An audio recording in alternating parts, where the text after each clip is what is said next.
on your personal report, considering that none of the funding shows up on your personal report. It all reports to the tax ID number. But in many cases, we have to fix that first. Mm-hmm. So unintended side thing that comes out of working with us is having really good credit. Yep. So and just think about it. We're seeing thousands of credit reports every year. We're submitting 1,500 on average applications every month. We really know how this works. So you guys are in really good hands. But the positioning is important. We talked about that.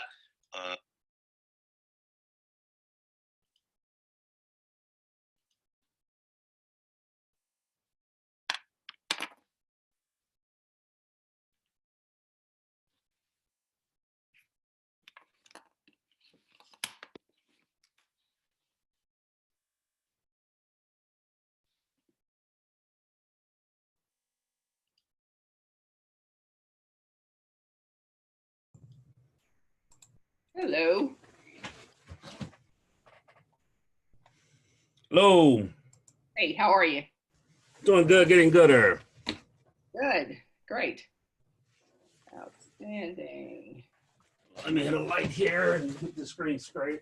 Straight, as we say in Mississippi. I'm sure you played with somebody from Mississippi in your lifetime. Yeah. And we still say that, straight. When I go home, I have to laugh at my parents. You had a fun, busy day? Yeah, I've had a fun, busy week. I've had a really great week. Yeah, what about you? It's good, it's good. You know, we really working hard to get butts in the seats here, and that's, you know, I'll share with you. We've done a little bit. I don't know, Greg may have, but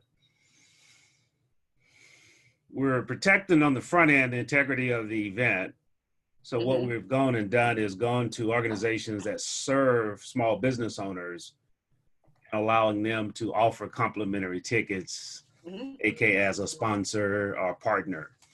Okay. So the urban leagues, the good, you know, SBDCs and those type of people. So the right people will be in the room, but it won't be, they got the tickets free from that standpoint. Because we want a full room. That's our goal. What's the capacity? Capacity is 10,000. So, but we set the ceiling at a little lower level. Our goal is to get 1,000 plus registered, and hopefully we can have 500 to 700 hanging out throughout the day at different times.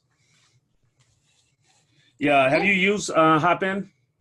I've never used it, no. All right, so you'll be getting a notice. Hopefully Greg will have it set up by tomorrow for Tuesday night. We're gonna have all the speakers walking through with our moderators.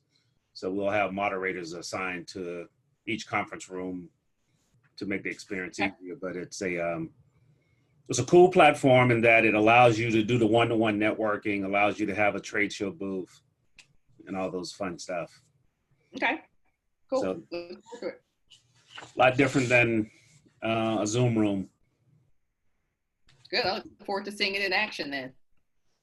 Yeah, it's, for some people it's being intimidating, but once you get in there, you're like, okay, I like this, because you know, if you're not digging the main stage speaker, you can go by and hit booths and see who's hanging out at their booth and have a 10-minute conversation with a vendor that you may have a, you know, something in common with. Right, cool. And then we're going to set up a coffee shop, virtual coffee shop. So if you're not feeling something, you just go sit over there and talk with other people. Cool. So, but thanks again for doing this. You know, if you would record it when we go live, I'll get a copy of it and I'll restream it on my platform too, but I'll share it from here. And the goal is really just to talk about, introduce each other to our audiences. I'll say this, I was doing a live and I said, I don't know if he Googled, I said, hey, 2 tickets for someone who could tell me who one of our speakers is that pivoted in the paint at UT and with the Comets. And as an ESPN person, and I mean, literally less than a few minutes. Is it Fran Harris? So That's fine.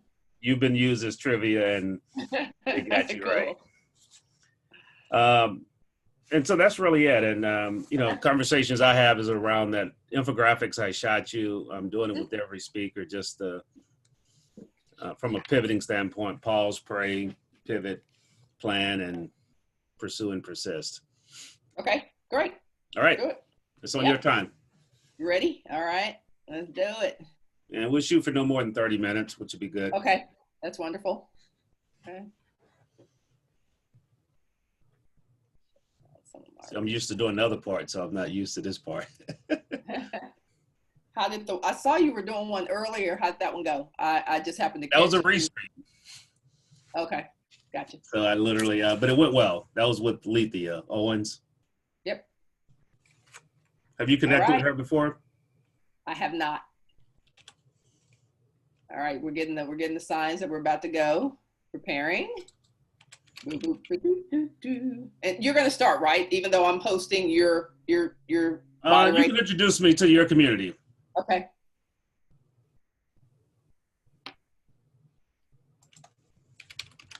I'm just going to pick it up here so I can do some sharing while we talk. All right.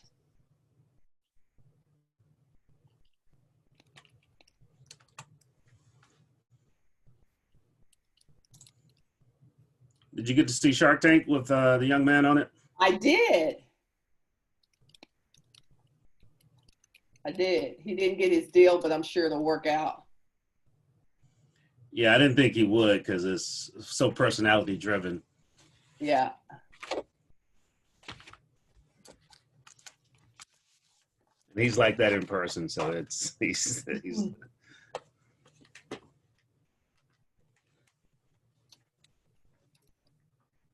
All right.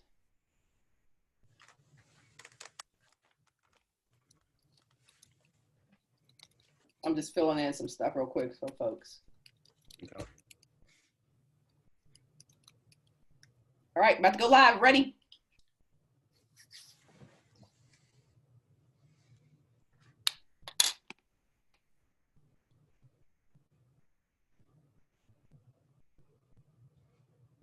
Let's go. Are you seeing on your end what's happening? Hey, yep. So we're live. Hey, it's show's live here. Let's do it. Hey everybody, it's Fran Harris. On Thursdays can be a lot of different things in my world. It can be Tech Thursdays, it can be Throwback Thursdays, it can be Tenacious Thursday. Today we're talking about pivoting. We're talking about what to do, not just in a pandemic, but what to do when life throws you something that you were not expecting. How does it affect and impact your business? How does it impact your life? My guest today, and my guest for him today is Howard White, who is one of the founders of a new conference called the Pivot Conference. And so we're going to talk a little bit about what you can be doing to truly win during this uncertain time, and how you can join us for the Pivot Conference and truly take your business and your life to the next level. So Howard, take it away. Hey, so Fran, we're gonna keep it with the T's, okay? keep it with the T's. It's gonna be a turnaround Thursday. Hey, we throw it back sometimes, but today we're just gonna turn it around and make sure it's going in the right way, because, as you know, that's what pivoting is. You're really just turning and finding that release point, the proper release point, and that's a lot of what you're doing in life. When you pivot, you find that right direction or hear that right voice. And so, first of all, thanks a lot for being part of the Pivot Conference. I'm excited that Greg Russell connected us, or connected you with us. And, we're looking to create a community here. When we talk about the Pivot Conference, we're looking to create a community because, as I tell people this, I do know this. If you're listening to Fran and I today, tomorrow, whenever you decide to listen, you have survived every pandemic that you have faced. That's guaranteed, okay? Yeah. Because you're here. Yep. No matter how rough it was or you felt going through it, you actually grew through it. And this too shall be the same if you choose to take that mindset. Fran, as I think about this phrase, I'm a person of faith, so I'm a Christian. And I like to say that because I have a lot of Muslim friends. And so, faith is the same. And I tell people principles are few, processes are many. And when you boil most religion down, it has core principles. Yep. And so one of the things that I challenge people to do is pause. So when this hit you, because you had a lot going on, some things that probably came to a halt, a screeching halt. You told me about some big projects you have that the brakes got put on. How do you face those situations when you hit an uncertain time or hit a pandemic or hit a problem? How do you pause and really assess the situation? I really appreciate that the first P was pause, because maybe about a decade ago, I decided that as a woman of faith as well, that I was going to be grateful to God for what was and what was not. See, sometimes we want to be grateful for all the multitude of blessings that we have, the things that come that we ask for, things that we said, this is what I want, and then they happen. But we don't want to claim the stuff that was kind of like, wait a minute, where did that come from? So I made a decision over a decade ago to say, be grateful for the blessings that are and the ones that are not, because a lot of the things that you don't want in your life, you don't need in your life, sometimes you're asking for, and sometimes the great blessing in things is not getting some of that stuff. So the pause was a big part of what I experienced when the COVID-19 pandemic became official. I just said, okay, so I got to be grateful. I said I was going to be grateful for what is and what is not.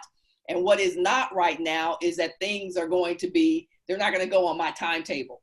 Yeah. They're not going to be in my structured, ordered, everything works in Fran's life, and I had to be grateful. So I was in tremendous gratitude for the fact that I got the opportunity to pause, to just sit there and go, okay, all right. So the fact that I just got to sit here with rotating the same clothes because I was out of town, rotating the same clothes for a week and a half, I'm going to enjoy this pause and I'm going to make the most of it. So you learn to accessorize a little different to come with that same outfit. Exactly. So I'm going to get quiet. I'm going to get quiet in my life, and I'm going to get quiet in my business and see, how I can truly maximize this time. My favorite joke on that, one day I was Les Brown, who we all know and love and adore. I said, Mr. Brown, why do you always wear a blue suit and red tie? He said, well, I saw Ronald Reagan in it, and I just love the way it looked, that power. And then he said, plus when I travel, people don't know if I change clothes or not. Exactly. I can carry less suits and get away with it. Yep. I think it was Albert Einstein that wore, at some point in his life, started wearing the same thing. I think it was black and white. So I have my standard black shirt on. You don't know what day it is. That's not your business. Don't worry about it. This could be yesterday's outfit. I'm just going to wear the black and white and we'll be cool. I love that because my dad said that one time. I'm in the promotional marketing business. I have a promotion. He said, well, get some shirts. And he was still working at the time at a construction company. He said, I want 8 gray shirts. I'm like, Dad, why do you want 8 gray shirts? Well, people don't know if I change clothes or not. Exactly.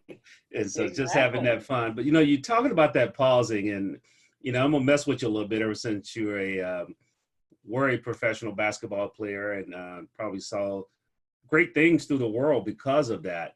When you get that ball, the moment you grab it, and even though it's a fast break, there's a brief pause to say, okay, what's ahead of me?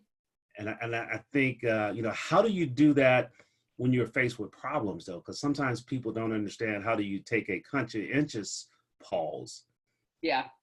You plan for, you try to plan for the pause, because even keeping with the basketball analogy, there's what you practice. That's what happens when you practice. And then there's what happens when you play, right? So I could practice this move all day long, but if the defense throws me something different, then I got to be ready to what we call in sports, to counter. You got to have what you plan to do, which is your move, which might include pivoting, but you also need your counter in case the defense shuts that down. So I see COVID-19 as a sneaky defense, right? I see it as you don't think I was going to be ready for that. And maybe you weren't ready for that. You try to prepare as best as you can, But then once it happens, you have to be able to just kind of look and go, okay, I see what you did there. All right. I thought I was going this way and you put a barricade there. So let me take a step back and really take a look at this picture. Let me take a step back and really take a look at ways that I can still get to my destination. Maybe not on the timing, we've all driven and said, okay, it takes 20 hours to get from here to, Mobile, Alabama, whatever it is, wherever you're going. And then there's what happens along the journey. And so that's kind of how I see this pandemic. It's like, this is what happened along the journey. How are you going to adjust to that? Are you going to stop on the side of the road? Which I always love doing when I drive, is stopping and just taking in the countryside and eating and snacking and that kind of stuff. Eat where the locals eat. I want to eat where the locals eat. I don't want their fast food stuff. Give me right. Give me where Jerry and them go for lunch. That's right. Exactly. And just kind of smelling the roses and understanding that, ultimately you will get there. Eventually you'll get there. Yes. I mean, and that's the key thing. I think we, realize that there's no shot clock on this pandemic. Get into that analogy. And so you can reset the offense as many times as you need to, but the ultimate goal is to come out alive, first of all, and challenge people to, if you haven't lost someone close to you, then you don't take it that serious. So please do that. The other side of it is then once you've paused, then I truly believe you know what to pray for. And one of our other, I don't know if you know Delano Johnson, he's one of our trainers, and he laid out a formula. It was real nice. He and I had a call, and he said 20% is knowing what to proclaiming, 10% is asking, and 70% of prayer is listening. That was his formula. And too many times we rush through that process. We do Heavenly Father, thank us for that, amen, and we get up and run. So we don't listen for him to give us our pivot points. Talk about finding time, even before the pandemic, because it's probably easier now to find time to be still, and the importance of finding time to be still. Yeah. For me, I think it starts with the nature of your relationship with your, with your higher being, your God, whatever, because I have a diverse family of faith, just even in my immediate family and some of my extended family. So for me, it depends on the nature of that relationship. And if you've cultivated a relationship that is kind of typified as a vending machine relationship with God, then this is probably a very stressful time for you, because let me tell you, if you haven't heard about the vending machine analogy, it's like you put a prayer in and you expect God to spit your chips out. You know how you go up to a vending machine and then you put your $2.25 in, and then if that chip that you wanted doesn't come out, if my little Debbie's don't come out, then I'm hitting the machine wondering what's going on, God. I mean, I put my $2.25 in. Why are my chips and my little Debbie's and my nacho? Why is this stuff not coming out? But that's the kind of relationship, Howard, that a lot of people have with God. They believe, okay, I got on my knees, I prayed, I went to mass, I did whatever, and I expect something from this vending machine. I expect you to, I put this in, my fervent prayer, and then you didn't spit out what I asked for. And so I had to change the way in my church, the way I grew up, kind of believing that that's kind of what God was. It was a vending machine. And then when I started to really customize my relationship with God and in my faith, I realized that it's about congruency. In my life, it's about congruency. If I truly believe that I've been put here for a God-driven purpose, then it's about, is what's happening in my life, is this congruent with that? Or the decisions that I'm making congruent with a God who has my best interest at heart? And so now my relationship is not so much about me praying for things, but praying so that things are congruent. And that's a different nuance than saying, well, I'm asking God for this, or I'm whatever. It's like, this is who I am. This is who I accept, that great gifts have been given, and this is how I'm supposed to live my life. And so when things happen, when I make decisions, I go, okay, is this congruent with the highest purpose that God has me here for? Is the decision that I'm making right now in relationships, personal relationships, in decisions with businesses, with people that I'm going to be in business with, do we think that this is a higher decision that's going to be on a higher plane and on higher ground? And so when you take the time to analyze the kind of relationship that you have with your God, then you will know the things that Mr. Johnson talked about, which is the pausing and the asking and then the listening. But you've got to really start with how you have set up your relationship in your faith. And if it's a push button, you expect something back, then there are going to be some stressful moments in your life. But if you realize that everything that's happening in your life is as it should be based on the congruency of why you've been put here, then it relieves a little bit of that stress. No, I love that vending machine analogy because it takes me back to what my dad used to say about relationships, period, and then relationship with God. He said, you can't ask a lady to marry you on the first date, otherwise you're going to scare her away. And he said, because you got to develop a relationship. And that is something that we don't do a lot. And I love what you said. It made me think about Solomon. You know, right. It's, even though you ask, it's what you're asking for. You're asking for understanding. You're asking for wisdom. You're asking for guidance. You're not asking for that specific, I want a car. I want this. And that comes by having that congruency and understanding that, you know, what is thine will for my purpose, to make sure it's in alignment. Because as I say, when it's out of alignment, it's a rough ride. Yeah. And a lot of people don't realize that, even when you think about this, because people will hear, okay, so if you're saying everything is as it should be, I'm in this rough patch right now. Is that because God wants me in this rough patch? And my thing is always not necessarily, because there's free will. Like, you can choose to struggle. You can choose poverty. You can choose drama. Is that what God wants for me? Nah, I don't think so. I don't believe so. But I made the choice to enter into a stressful situation. I made the choice to not educate myself and become financially literate, which led to drama. That wasn't God ordained. That was my own doing. And so I think people need to really sometimes break down that aspect of prayer and asking God for greater understanding for what it is that you should be doing and how you should be living your life. And then the follow-up part of that is making the decision so that those things come to be. Now, life is going to happen. We know that along the journey, there's going to be some rain. We can't do anything about the rain. It's going to snow sometimes. You're going to have a flat tire sometimes. But then think about all the other choices, Howard, that we have to create lives that are absolutely amazing. And we go down, you're driving on this road and they're like, oh, that looks interesting. I think I'll take that drama. And then you go and you add that to your life. So I think prayer is a big part of it, but conscious praying for alignment and congruency is certainly a big part of what I do. And that takes us to that whole center point. I call it that moment where you choose to pivot, that you choose to take that right turn instead of continuing straight, or you choose to sit on the side and not enroll in that new course that you know you need, or that certain skill set, or engage with that joint venture that's going to get you there quicker. And so, I call that pivot point, because pivoting is really a point. It's just one place.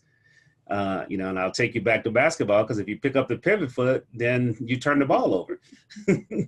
So you have to keep that pivot foot down. But talk about, how do you, like in this time frame, I know I've heard a lot of things that I believe God shared with me, and ideas and things. And how do you, one, hear those things, capture them, and then begin to plan and prioritize them? You know what the key is when you're playing basketball and the defense cuts you off and you have to pivot. The other P is that you can't. I didn't play basketball, so I played, but I had a negative vertical, so so that tells you what I did. Yeah, so the P that comes up when you're asked about my pivot point is you can't panic. If you panic in that moment, you travel. In basketball, you end up traveling. You pivot. The defense is there, and you can see it all over a player's face. They panic, and then the next thing you know, the whistle is coming, and the official is saying, "You travel." Exactly. So I think if you prepared for, there's a lot of P's in this conversation. If you prepared for the pandemic, then you won't panic. Yeah. It doesn't mean that you're not impacted. It doesn't mean that this didn't throw us all off, because it did.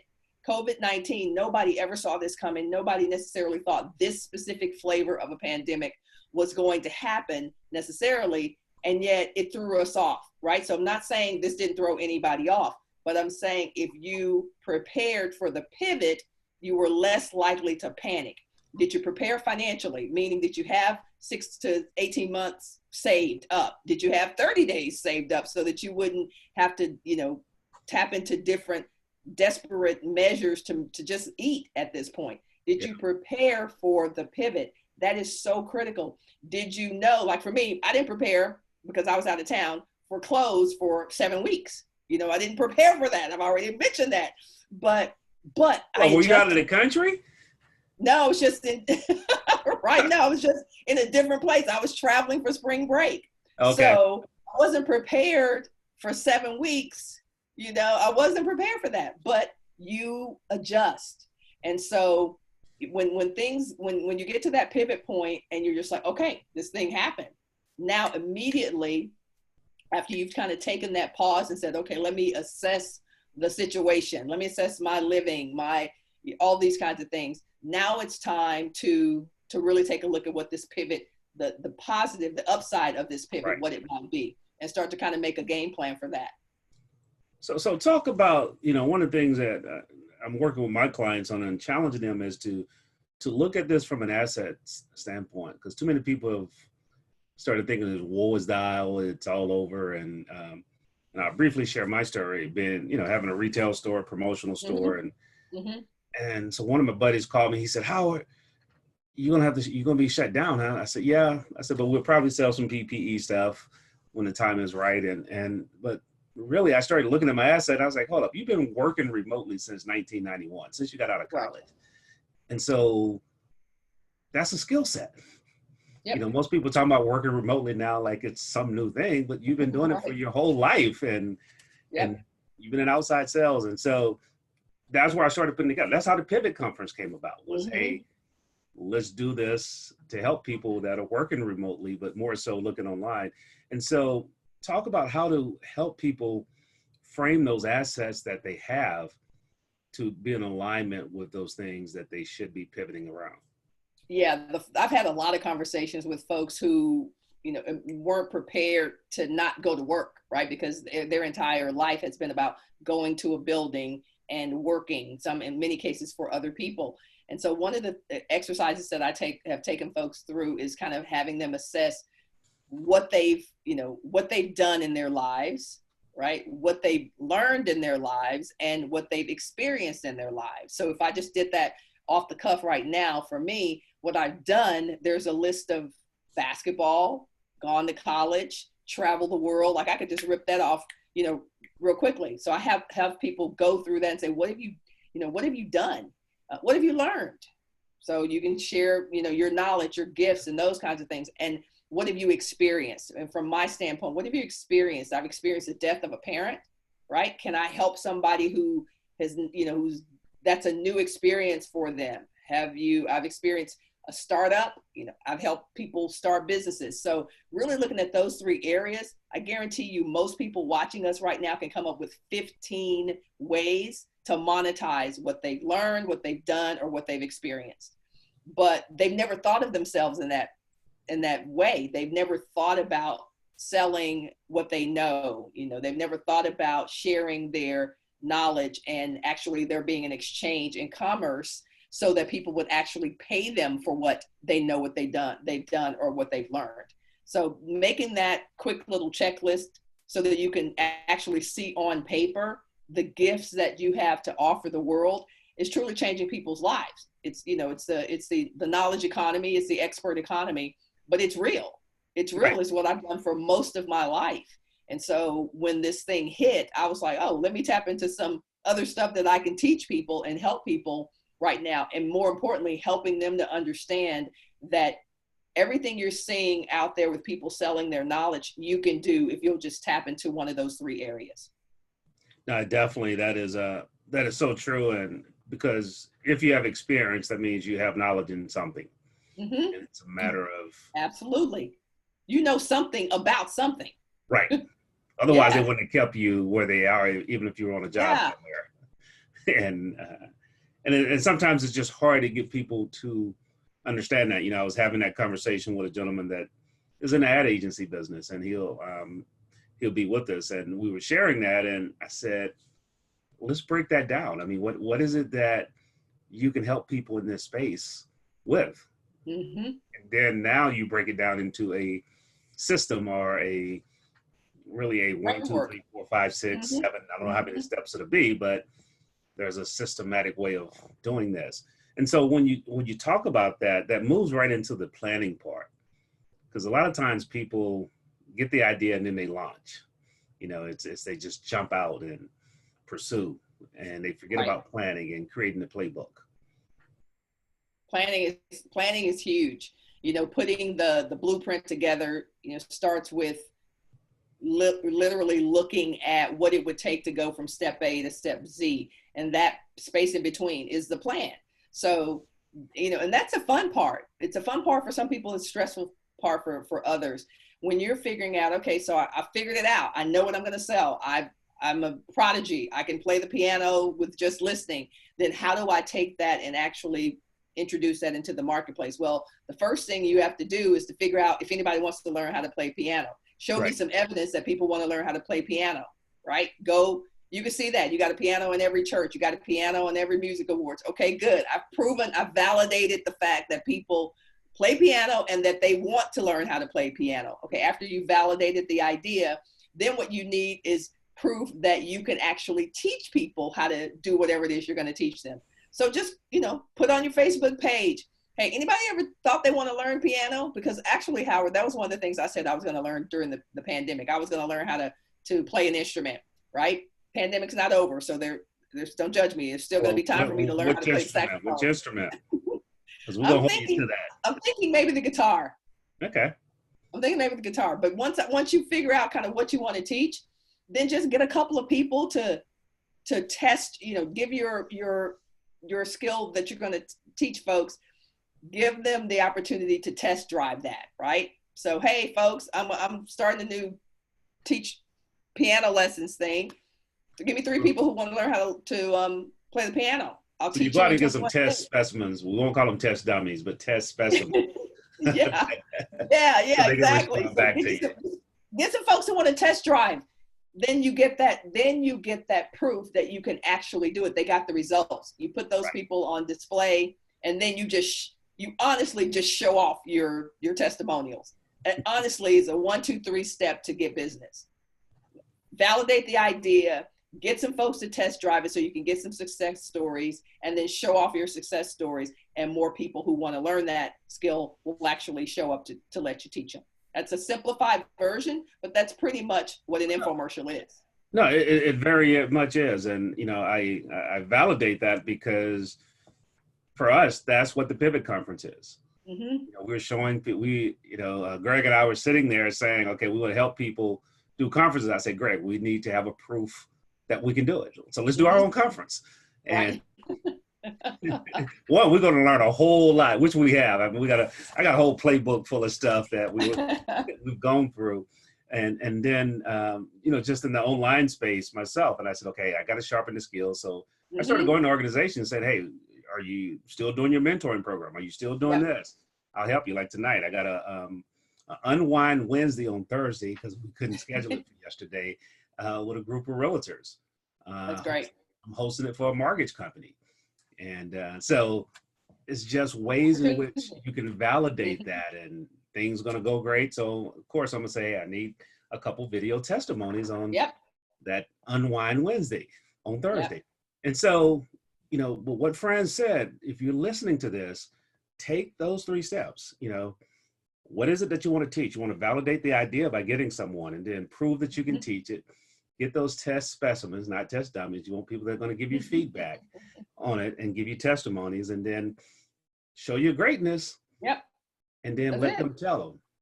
And see, the testimonies are important because if you talk about it, you're bragging. When others talk about it, it's a testimony. Yep. So that is why you have to get others to share. So the last thing, talk about being persistent, as we talk about it, because you created this plan. And I like to say you create a plan, but then you put it into a playbook, because just like you did in a game, your coach will refer back to this book saying, okay, was that part of our game plan going into that game, and it didn't stay in the locker room. And so talk about taking that playbook to help you pursue and persist as you move through this new venture.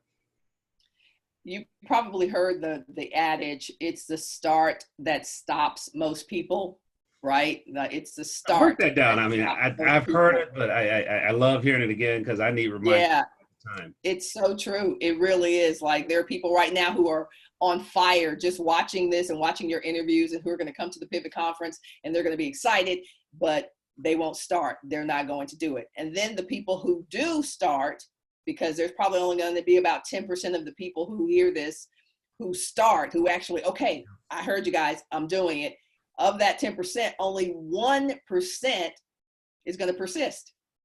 Wow. That's why the road to success is not that crowded. Like, people think it's crowded. It's really not that crowded, because only 1% of the people who heard it are going to keep going. It's hard to keep going because there's rain and there's snow and there's sleet and there's other travelers on the road, and all of that stuff distracts people, and all of that stuff discourages people. Not understanding that that's a part of it.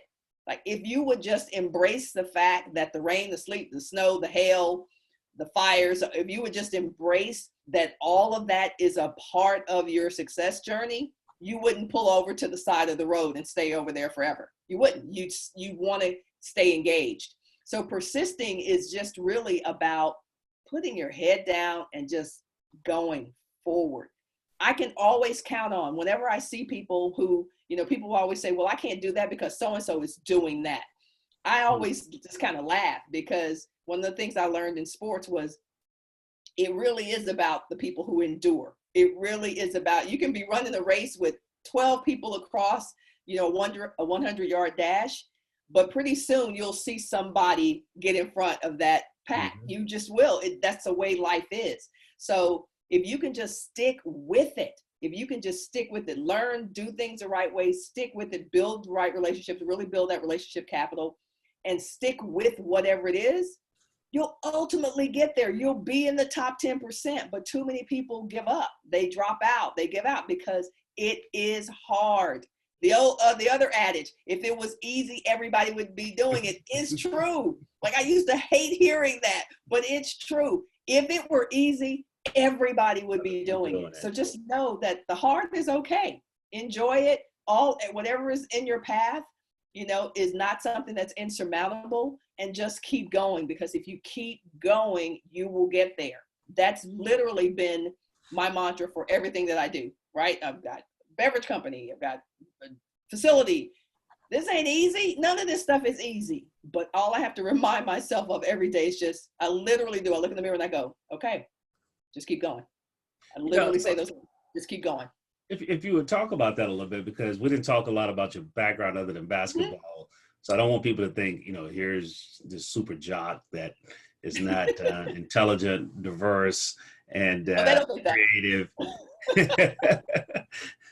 and willing to stick to it and stick through it. Not stick to it, but just stick through it. Stick through it, yes. And so, absolutely. Just share a little bit about how you've being open to new ideas have led you to different ventures, from ESPN to Sportsplex, working on, as much as you can share about that. Yeah, and it is about being open to what's out there. I think sometimes fear really holds people back. Not that I don't have fear. I do, videos on my Facebook timeline all the time about, it's not that successful people don't have fears and doubts and moments where they're wondering if things are going to happen. But I push. Think about something real quick in the P's. Yeah. Allow fear to cause you to pause, but not paralyze you. Yeah. See, oftentimes it's, it causes you to evaluate a little different. I love it. Don't let it paralyze you. Feel it. I always say in a recent video that I did, I said, okay, tell me more. Like, okay, so I'm feeling some doubt. I'm feeling some fear.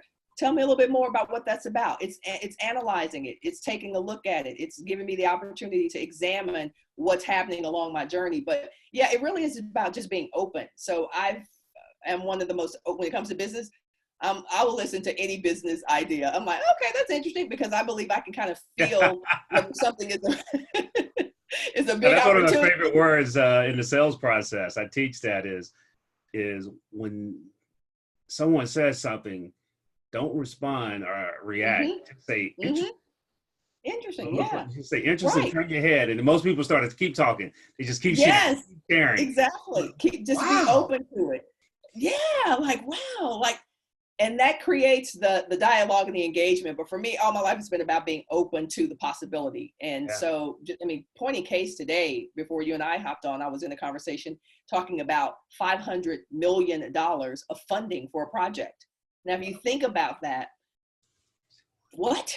Like, but I was totally open to that. 9 zeros or 8 zeros and a 5. Okay, I gotcha. I just want to make sure. Yeah, I'm gonna cut it up here. Right. But you have to be open. $500 million. Things don't show up if you're not open to them. And so every opportunity that's come into my life that I've been able to attract has been because I am open to it. And that's fact. That's actual factual. You said something, Fran, and you know, I'm the kind of, I love to listen and hear. You said attract. Yep. See, she didn't say she chased them. She became a person that the ideas attracted or attracted to. So someone saw it and said, okay, this is the right piece. This is a piece that we were missing as part of this $500 million deal. Okay. Okay. With a B now. I didn't say a million, $500 million deal. And you want to become that person, and you have to persist in order to do that. But keep sharing. I mean, that was something I had to share with people.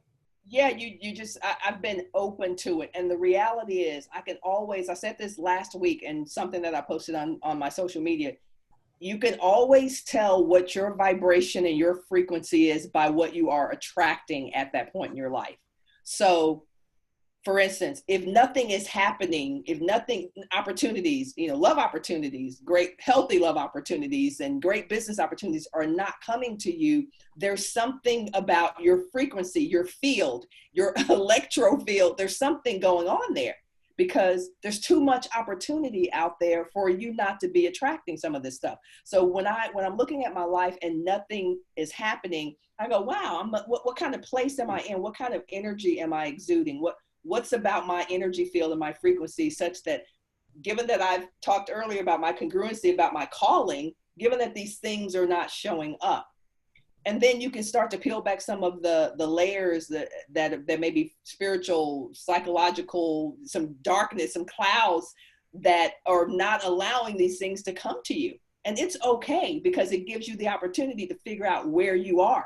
And then when I figured that out, I'm not like instantly. When I figured that out, I go, oh, okay, that's what I need to clear. I clear that up. Phone rings, not even kidding. Email comes. People, hey, I want to introduce you to instantly. And that's why I tell people about the law of attraction. Said another way, you have to know that you are putting out feelers for what you want to be in your life. So if you ever want to know what kind of frequency and feelers you're putting out, look at the people who are coming into your life. Looking at the things that are coming to your life, it will tell you everything about your thoughts, everything about what you're thinking about all day will show up in your life. So if you want to fix that, fix your thoughts, fix your heart, fix your frequency, and you will start to attract a whole different level of things. $500 million, I'm not thinking I'm having that conversation today, but because my frequency is set to attract at a certain level. Come on now. Those things show up. Those things show up in your life. So I just sit in gratitude for, being open to that, being open to, okay, if I say these are the things that I want in my life and this is my legacy, then there is nothing too great, nothing too big for God, all of that is possible for me. As we get ready to close out and want to be respectful of your time, you touched on a word that I love, and I challenge people, what will be your legacy? What is it that you will not have to apologize for to the future generation. Yeah. Because you chose not to do it. And so if you would share a little bit about that, how will Fran be remembered? Yeah. My reason for being here is to completely elevate Black folks and women and athletes economically and spiritually. Because I realize that when you are congruent with who you are, when you are aligned with who the Creator has made you to become, there's no reason for you to ever lack anything that's of substance and goodness. And so for me, what that looks like I've written books about meaning Black folks, entrepreneurship, financial literacy, right? Because I know that when you can take care of yourself, so many things go away when you can take care of yourself economically. Poverty goes away, crime goes down, bad relationships go down. When you know that you can take care of yourself economically, financially, when you are in that space, it changes lives and it changes generations of lives. So when I leave here, I want it to be very clear that I've built a brand where people have gotten better, where we have come up in so many ways. We've come up spiritually, we've come up economically, we've come up financially. And those will be by the things that I establish here, but the underlying impact of what I leave here will be that we are better people, we're stronger people, we're more financially fit folks. As we close out, what is your one word for the season? My one word for the season? Yeah, your one word, and it's, what one word is speaking to you more than anything else throughout this season in your life? And, I'm not talking about necessarily pandemic, but. Yeah, no, the word that came up was infinity. And that's it. It's unlimited impact, infinite possibilities, infinite financial wherewithal, infinite, because that's the level on which I want to move in the world. Is whatever I do, the impact does not stop with our community. The impact does not stop with this interview. It continues. It goes. Because so that's what you have heard it from Fran Infinity Harris. It's just that whole cycle just keeps going and going and going. Or keep growing and growing and growing, I like to say, instead of going. And so, Fran, how do people connect with you? We're definitely going to see you at the Pivot Conference, and Fran she'll be posting her direct link to the conference, and, she'll have some goodies for you. And if you're listening to this feed live, please share a couple of your pivot ideas that came from this. And we're going to pick 4, and I'm going to give 4 tickets away to the Pivot Conference, Fran. So you'll pick them and just let me know who they are, and I'll send them the link for that. But how do people connect with you? FranHarris.com is always, the home base, FranHarris.com. I've already put the link to the Pivot Conference in the live kind of chat area. And I want to invite you and encourage you and admonish you to show up, because I hear a lot of times people saying, man, I can't afford this, or, now we can't go anywhere. Everybody's got a lot of excuses. This is coming directly to your mobile, your tablet, or your laptop or computer. You need to show up for this. If you are in the season of abundance and prosperity, of mind, of spirit, of body, of finances, you need to show up when these kinds of opportunities show up at your doorstep. And so the link is already on my Facebook page. Okay. And if you're seeing this in replay, it's already there. You can click that link and get your ticket and invest in yourself and your future. This pandemic, winter is always coming. This is nothing that we can't handle, but you have to equip yourself. You have to equip yourself for tomorrow, and coming to Pivot Conference. The Pivot Conference is a great way to do that. So I hope to see y'all there. And that's the whole reason. I mean, Fran, you summed it up perfectly. That's why, and that's why I'm so glad you're a part of this, and you're helping round out the table. You're going to be talking about the psychology of selling, how to help things stick. Because yesterday we were on a call and somebody was asking about selling in this season.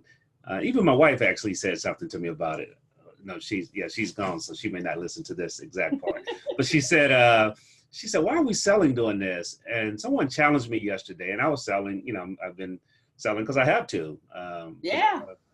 But he said, do we tell singers to stop singing? Do we tell poets Yeah. to stop writing? Ooh. You know, and Yeah. I mean, I was like, you know, so why should marketers stop marketing? Yep. Why should salesmen stop selling? Yeah. You know, and so that is, you know, something you have to think about for your own self. But it convicted me. It convicted me of, okay, hey, you've paused, you've heard what God said you should do, and you need to be moving forward now. And so, like you said, it's that person that persists through and push towards infinity. Yep. Is the one that's going to be out there by themselves or with a select few. Because Yep. there's going to be a few other people that choose to run the whole race with you. And Yep. either you're going to be waiting on them or they're going to be waiting on you, but all of you are going to finish. So, Fran, if you would just take us out, any last words as we close out here, and any thing that you would like to have people to do as they get ready for the Pivot Conference? Because I challenge them to connect with you before the Pivot Conference, because if they come in and connect with you now, what they receive from you at the Pivot Conference, they're going to be at a higher ground. So they're going to get even more from the training and the teachings that you're doing. Yeah. Yeah. I would just say all progress. This is not a Fran Harris original, but I love it. All progress starts outside your comfort zone. And so if it's stretching you right now to think about signing up for a conference, a virtual conference, and actually attending, that's a good sign. Discomfort in that way is a very good sign. But I would tell you to prepare for a transformation and be prepared to participate in your transformation. Just showing up for the Pivot Conference is not going to change your life. You have to participate in that transformation. And I find that too often, too many people want to say, oh, I didn't really like that, or, you know, he was boring, or that didn't really turn me on. But you have to participate in that. You've got to throw your entire, you know, I think what's the song says, put your back into it. You got to put your back into it. Well, what you gonna do? Yeah, exactly. You got to participate in your own transformation. So come and expect a miracle. Expect a miracle. I am never disappointed when I expect high, you know, when I have high expectations. You know, that's just how it works. So expect a miracle, expect a transformation, participate in it, and watch what happens in your life. I love that phrase, expect a miracle. And I challenge you to go ahead and register at the Pivot Conference and, you know, connect with Fran, connect with the other speakers, because every voice is not, you know, my voice is not for everyone, but my voice is for some. And I know that. And my conviction, my purpose is continue to share my voice. And the same way with Fran. And so that's why we have such a diverse group of dynamic speakers and presenters and trainers. And I've challenged every one of them is to leave people with 2-3 things that they can implement that day. Because, hey, Saturday night, you can start implementing. Hey, this is a wide world at your fingertips, so you can get to work immediately. And so that's what I'm going to challenge you guys to do. So go ahead over to the pivotconference.com, use the link that Fran has posted /Fran, and it will take you right there, and you get all the goodies. We have some surprise secrets. You know, I'm from Louisiana. Well, I'm not from Louisiana. I live in Louisiana, and we call it lanyap down here, a little something extra. So I've been fighting with the team because I want to give too much, and they're like, oh, no, we got to hold something back. So we're going to come in that middle somewhere, and there's going to be some nice, good stuff. Good stuff. Thank you, Howard. Hey, Fran, thanks a lot, and continue to serve, and look forward to seeing you at the Pivot Conference. We'll do it. Have a good weekend. I will. Thanks. Bye.